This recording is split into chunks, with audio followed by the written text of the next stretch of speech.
আজকে বিএনপির ভাইদেরকে একটা কথা বলি, আপনারা হয়তো অনেকে জানেনও না।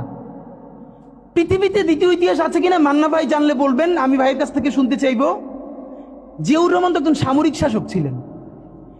একজন সামরিক শাসক সামরিক ফরমান জারি করে দেশে গণতন্ত্র ফিরেছে, পৃথিবীতে এই নজির নাই যেটা জিয়াউর রহমান করছেন।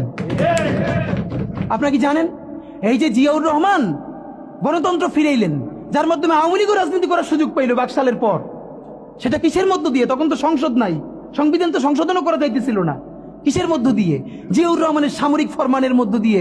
পৃথিবীর একমাত্র একজন সামরিক শাসক যিনি ফিল করলেন না সামরিক পন্থা দিয়ে করা যাবে না, গণতন্ত্রে ফিরতে হবে। এবং দেখেন হাসিনারে এবং আওয়ামী লীগের চরিত্রটাই হলো এরকম, এর যে একটু ভালোবাসে তারই সে হত্যা করে।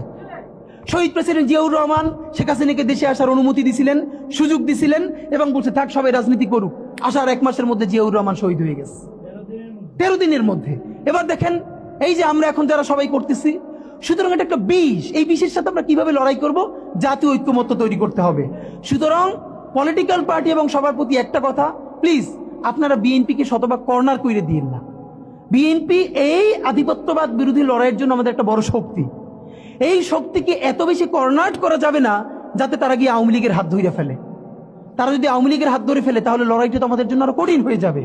বরং বিএনপির প্রতি আমাদের চ্যালেঞ্জ হলো, যেই বিএনপি বাকশালী সংবিধানের প্রতি প্রেম দেখাবে তার শহীদ জিয়ার ছবিটা সামনে এনে বলতে হবে যে এই বাকশালী সংবিধান তো জিয়াউর রহমানই ছুঁড়ে মারছিল।